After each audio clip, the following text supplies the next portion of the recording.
What's up guys, and welcome back to the channel. So someone asked me about tips for buying second-hand kit. Now this is important because, getting ripped off and getting, stuff that you didn't want or didn't ask for isn't nice, and it has happened to me. I'll just tell you a quick story. When I first started Airsoft and first got into it, I always wanted an LMG. So I'd done all my stuff, got me UCAR or whatever, site pass. Goes onto the forum, LMG there, absolutely amazing, 249 Parasaur it was, brilliant, looked the parts, came with everything I needed, mags, batteries, box mags, sorry, it was spray painted nice, and it was up for sale for a decent price. Contacted the guy and I bought it. Now, I paid by PayPal gift. I didn't know none of this at the time, and this is why I'm making this video, to give you newer players or anyone that's not really into this stuff and they're just delving into getting the first bits of gear help. Now, the guy didn't send the LMG. I got ripped off. I lost £300 because of it.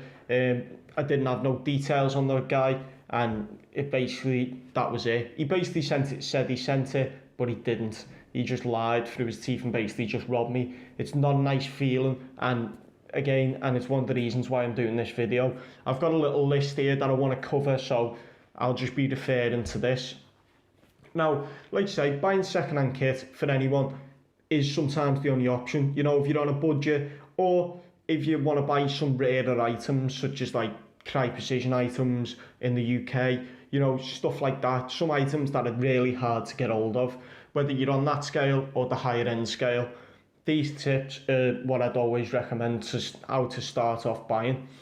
Now, let's start on Facebook or forums. It works pretty much the same way, and just follow this guide, because trust me, it's going to save you a lot of hassle, and it's going to hopefully get you a decent deal, and it's going to hopefully save you a bit of money as well.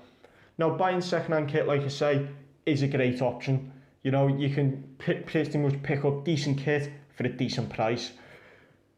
What someone doesn't like might fit your needs, and that's why they're selling it. I've bought loads of kit and sold it on for a decent price because it didn't fit what I wanted. So there is a lot of genuine people out there who sell decent kit. So let's start on Facebook. So the item goes up for sale. You're in like a Facebook group, so to speak, sales, airsoft sale page. There's loads of them. Whether you're on a Real Steel gear page, whatever, there's loads of them out there. Let's say you're on a gear page, an item comes up for sale. Now, how do you go to buy that? Pretty much simple. Comment below, say I want to buy it, and then you kind of go through a message process. So the first things I do when I see an item for sale is, if I like the look of it, I'll look at the condition of the item, what the guys actually put about the item. Is it brand new? Is it unused? Is it only used once or twice? We can't really tell how many times that guy's used that item. He could have used it 100 times, but condition's important. You don't want to be buying something that's falling apart. At the end of the day, they're selling that item for a reason, so you need to bear this in mind. So then once I look at the condition, say it's fairly used, I look at the price that he's asking for it. Say he's asking 50 for it, and he's selling it, say he's selling it for 50. And first thing I do is go straight onto the internet, look at the retail price.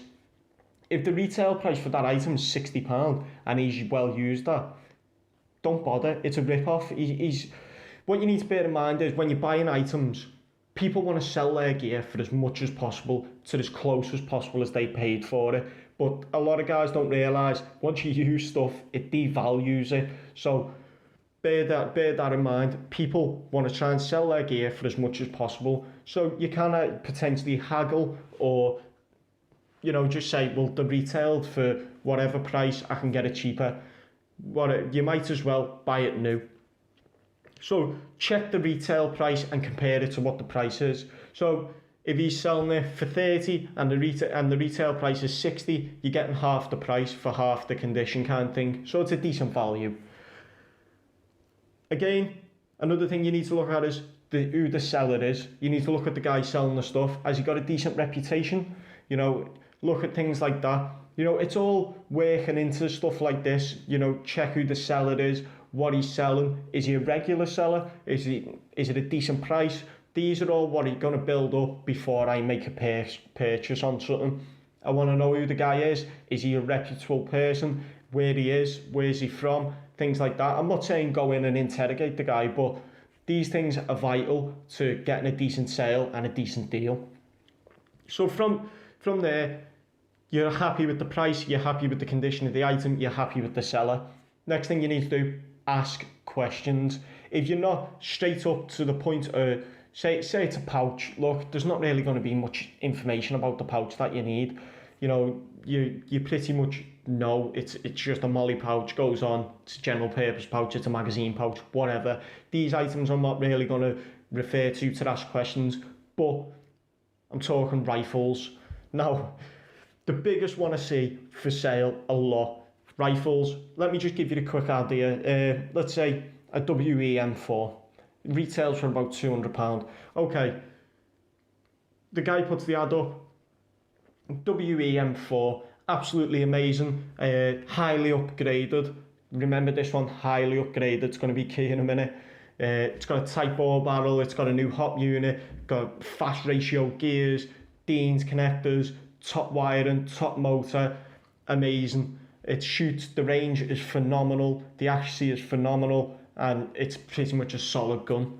First thing that I ask in my head is, well, if this gun's this amazing, why is he selling it? Why is that guy selling that rifle if this gun is the best gun on the planet? See what I mean? It doesn't take a genius to work this out. He's selling that gun for a reason. Now, remember when I said highly upgraded? First thing that rings in my mind is he's fucked with the internals. Now, I want to know if this rifle is highly upgraded, just because someone sticks a Type bore barrel and a hot rubber in does not mean that gun is worth another 100 plus on top of the retail price. Bear that in mind.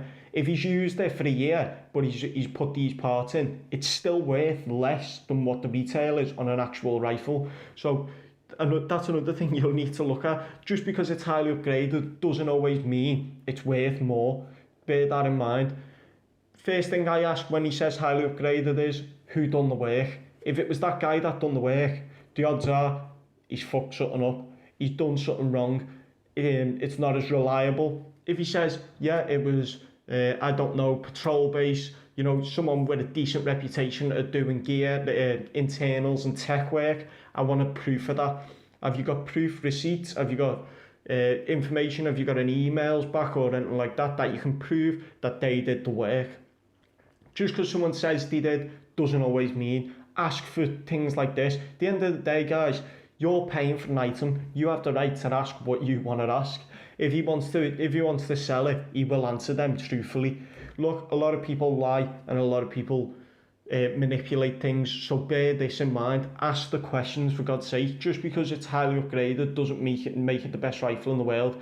There's a reason he's selling that item. So another thing you need to ask is, why are you selling it? Why are you selling this amazing gun? Bear that in mind as well. So you're happy with the seller, you're happy with the price, you're happy with the condition, and you're happy with, say it's a rifle, you're happy with the way the rifle is. Next thing comes to paying.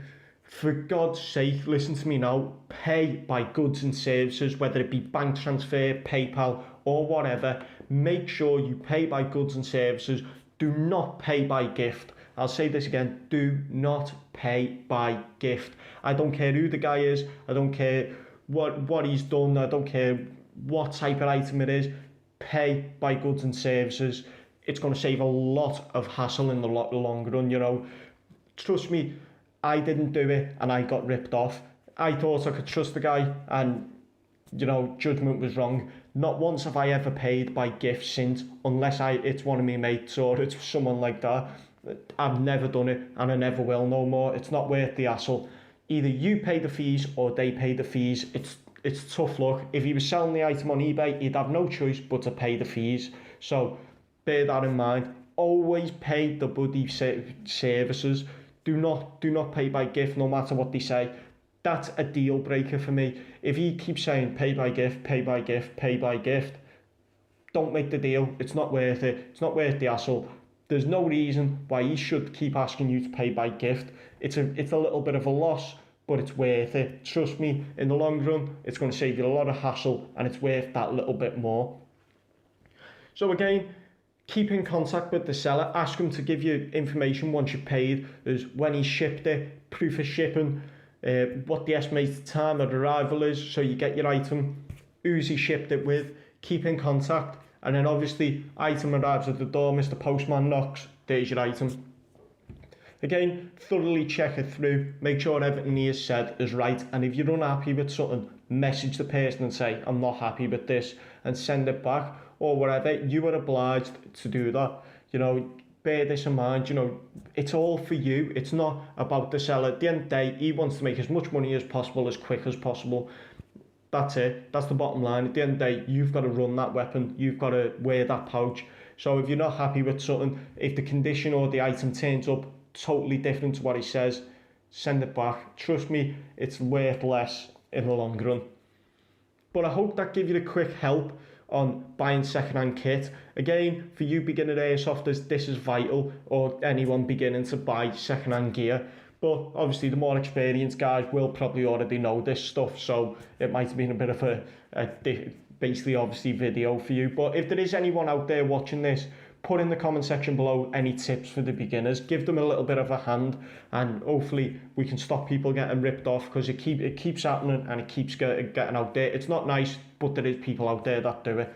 As always, guys, if you enjoyed it or there's anything you want to see, down below is the place to put it. As always, I'll see you in the next video.